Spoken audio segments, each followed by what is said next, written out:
balance sheet, and after which we'll go to our cash flow. Alright, so at the end of this lesson, you should be able to define and explain the purpose of trading account, profit and loss account, and balance sheet. You should be able to effectively format the outline of all the accounts mentioned just now. So you may be wondering, what is an income statement? What is trading account, profit and loss, and the whole entire thing? Balance sheet, as the objective said, you will be able to define such. The income statement is a combination of the trading account and the profit and loss. This statement shows information about a company's revenue earned, loss made, right? So revenue is all your income, right?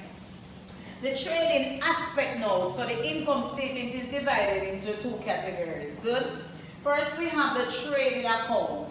This involves all the buying and selling of goods within the organization, right? And then the profit and loss will show the expense that the business incur, right? And we have to take care of all of that, alright? Now when it reaches to the balance sheet, this is also known as the financial statement that shows the value of the business. And all these three statements, they do have their own format, right? But as I said before, the trading account and the profit and loss, they are what? Combination of the income statement. So another name for the trading profit and loss is the income statement, and another name for the balance sheet is the financial statement. So CXC, they might interchangeably use these terms. You must know that is the same thing that they are talking about, alright? So let me take you over this side where I'm going to show you the format of the trading profit and loss account. Whenever you are writing up your trading profit and loss account, you must say for the year ending and you put the date. This is a 4-column account because we use one for calculation and the other two for final figures, good? So, as I mentioned before, that the trading deals with buying and selling. So, from the sales to the gross profit, this is known as the trading. So, everything from here is the trading account. And everything here, good, the expense to the net profit is the profit and loss account. So you see the division, right? We're selling here and we're spending here. Alright, some of what the money that comes into us. Now let's explain a little further. So now that you know that from the sales to the gross profit is the trading, and you know that everything in the underneath the expense to the net profit is the profit and loss. Now I'm going to show you exactly how these work.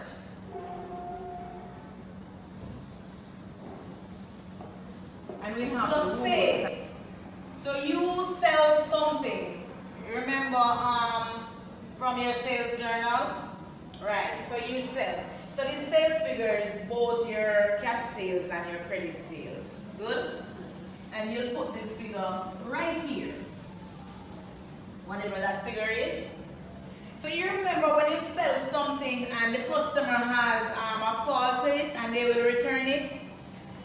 When they return it, we have to take it away from the sales. Not true? Because this figure is no longer existed, the fact that they returned some of the goods, right? So we will put this figure here and it says less. You see the minus sign? It's telling you to take it away from this, right? When you do that, you're going to get your net sales. Perfect? Net sales. Right here. Then, you want to find out your cost of goods sold. Alright? So right here you're seeing the formula. Remember when you sell something, you put a markup on it and a margin down to make a profit. You want to see what the original cost was before you sell it. Good? So we want to see the cost of the goods that were sold. Right? So we have our opening stock in our storeroom. So this morning we open with 20 books. Good? We have a stationery business. 20 books, 10 pencils, blah, blah, blah. but we have to buy additional stock. So the opening stock, good. We'll start off with the opening stock. We'll wait to get some more goods because we noticed that our inventory is low. So we went to get some more stock. The fact that we went to get some more goods, right? We have to pay for them to come to us.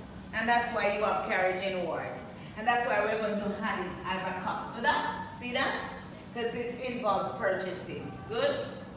Alright. When we purchase the goods, just as if when the customer purchased goods, they have some fault, they return it back to us. When we purchase goods from our supplier, we too have a problem. Some of the goods were outdated, faulty. So we now return out of the business. Hence the word return outwards. And the fact that we are returning some of what we purchased, we have to less. See that? So we are going to take it. So we're going to hand this figure. This figure is going to give us something like that. And then we're going to come here and take the return outwards from it. Sometimes we use bracket to show that we are taking away, right? If the sign is not there. Good? So once the XCR kids see that sign, they know that you are taking or you are subtracting. Good? Alright. So this figure, when we take this from this, it is telling us that we now have a net purchase. Good? Our goods available for sale. So we're going to less closing stock. Whatever figure we get, it is now our cost of goods sold. We just discover our cost of goods sold. You see that? Because we were trying to get to this and we just discovered it. So what we'll do with the figure here, we'll bring it over into this row. So when you subtract closing stock from net purchase, whatever you get is called your cost of goods sold, and you're going to put it right here.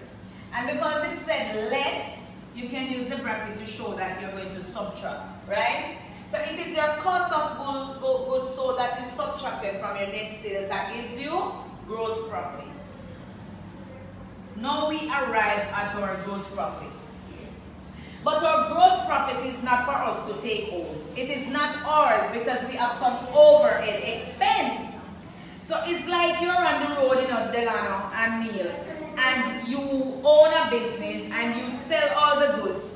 But that doesn't mean the money that you collected, you should just put it in your pocket and go into a hotel and check in. And you did not pay your rent. You did not pay your salary, your employees. You have to consider all those factors, good? So those are considered to be the expenses of the business. So let's say you rent the building from somebody. Don't you think you have to pay your rent? Let's say you borrow a loan from the bank. Don't you think you have to pay back the bank some money? So this is why we cannot go home with our gross profit. We first have to deduct our expense. So you put the cost of your discount allowed, the cost of your rents and rates, the cost of your carriage outwards, and any other expense, you're going to total them. Your total expense figure will go right here. And you're going to less it because it said less. Follow the instruction, less expense. But you do not know your expense until you add all of these together, right? So when you add all these together, you now get your net expense, all right? You're going to take away your net expense from your gross profit, and you're going to get your net profit. Your net profit is your money that you're going to put up in, right? Reserve. You're going to put some in the bank. You're going to use some for your own goods or whatever you want to use it to do. Good, because it is now yours. Because you already pay all your expense. And when I said put some in reserve, mommy said put something away for rainy day. The business too have to do that, right? In order to survive. Good? Right? So that's the trading. Next I'm going to show you the balance sheet. So okay. So we're now going to look at the balance sheet aspect. So what we looked at was the trading profit and loss, alright? We need one thing from the trading profit and loss, alright? To bring over to the balance sheet, and it's the net profit, alright? You'll see how that works. Remember now, both your income statement and your balance sheet, the information comes from your trial balance. So remember the accounting cycle. We started out what? With the invoice, and after which we put it in the journal, and from the journal we put it in the ledger. We balance out the ledgers and we put it in the trial balance. And then now from the trial balance we transfer the information to our income statement, which is our trading profit and loss. And then some of the information that is also in the trial balance we put it on our balance sheet. The information that goes in the balance sheets are your assets and liability and capital. So this is basically the accounting equation. Remember the accounting equation? Alright, wherein assets is equal to liability plus capital.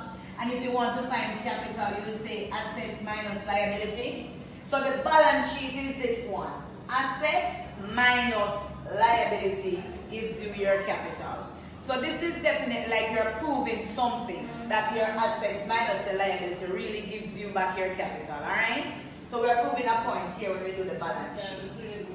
Remember that is the financial statement that shows the value of the business at the end. So we started out, finance by, we started out with a certain amount of money, and we want to see if after we spend and buy our fixed assets out of that capital and our current asset and we pay back our liability or debts, if it is the same thing it adds up to. Not true? So let's say, for example, Neil, you went to Ocho Rios with $1,000. Good? You owe Delano $200 out of it. Good? And you buy yourself something like a pair of shoes. It's an asset to you because you're going to work to get back money, right? For $500. Good? Are you listening? Yes. Good. So you want to see at the end of the day when you reach home, you're going to say, where did my $700 went? Not true. So you're going to say $300 went to $500 went to our shoes asset, and I used $300 to pay the loan money that I hold liability. Not true. Not true. And what you have remaining now, right? You had it back together and you get your $1,000. That would be what you started out with to send and spare or trace. Not true in the initial stage. You get that, Delano? In a nutshell. So, your fixed asset. Who want to remind me what are fixed assets again? Give me examples of fixed assets. Give me one fixed asset. Remember what fixed assets are? I'm not hearing you. Right, so you say motor car. Good. What else? Give me one more fixed asset. Fixtures. So Neil says fixtures.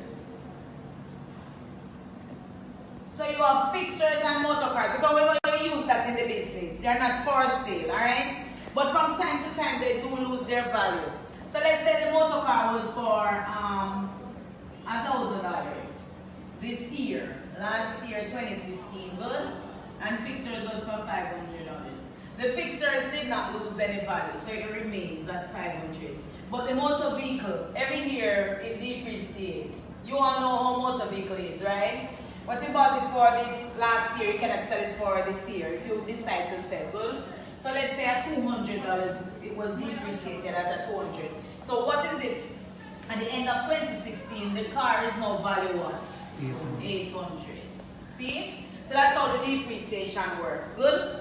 So that is, when you add these together, you're going to get your total fixed assets. Good? So that's 13. Now, your current assets. Those are the things that you use daily in your business operation. Good? So the things that you say, if we're going to do it in liquidation, mean which one is easily turned into cash, we're going to look at our stock. We must have stock to sell to the customers. Good? We're going to have debtors. Remember those persons in your sales journal that took goods on credit? Yes, they are here. Good? And we might have some money in the bank. Agree? Yes, miss. And we might have some cash in our hand as well. Those are all ours. But they are easily, this is already cash. We can turn this into cash. We can collect cash. So these are things that we do these daily. Not true?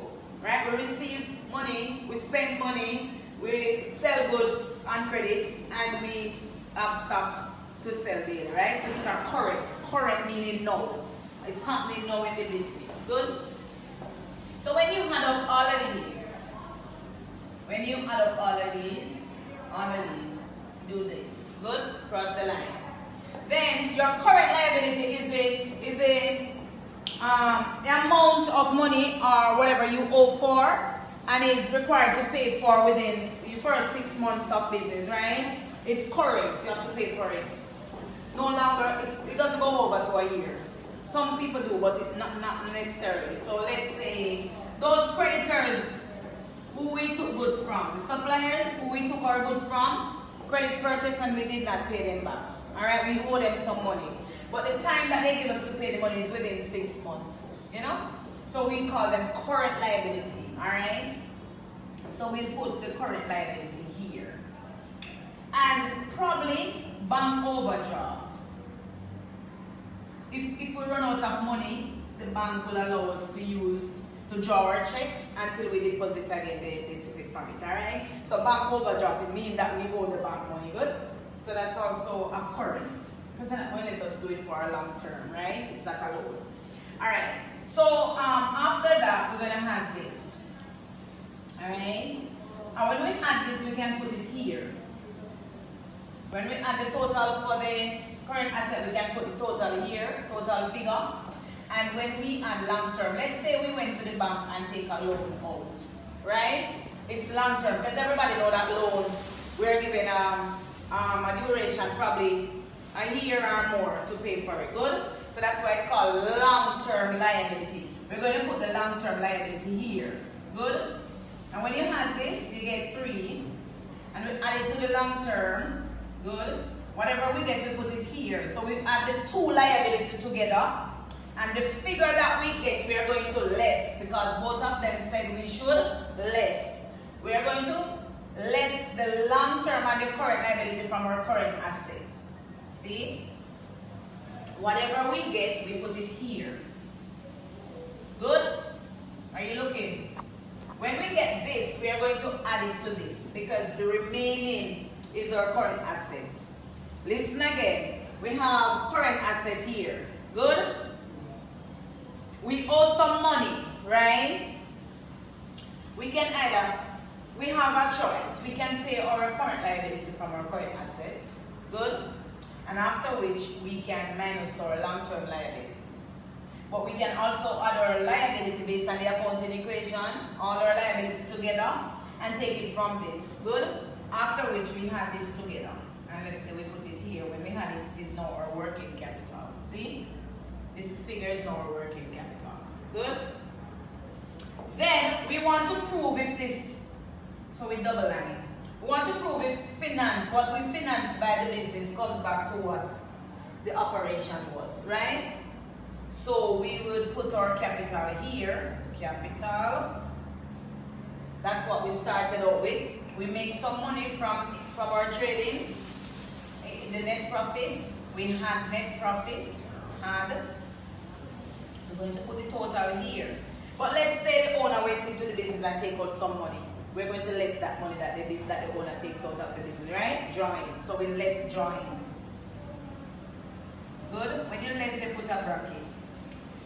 When you get that figure, whatever figure you get, it must be the same exact figure as this. So these two figures must be the same. That will show that you now balance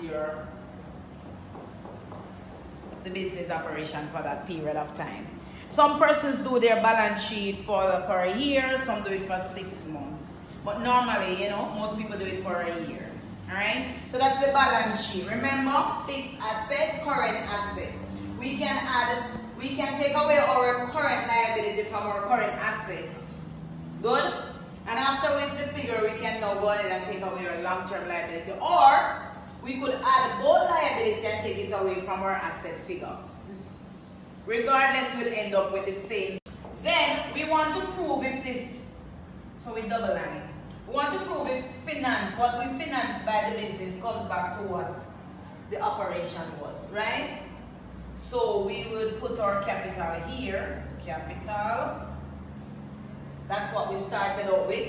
We make some money from our trading. The net profit, we had net profit, and we're going to put the total here. But let's say the owner went into the business and take out some money. we're going to less that money that the owner takes out of the business, right? Drawings. So we less drawings.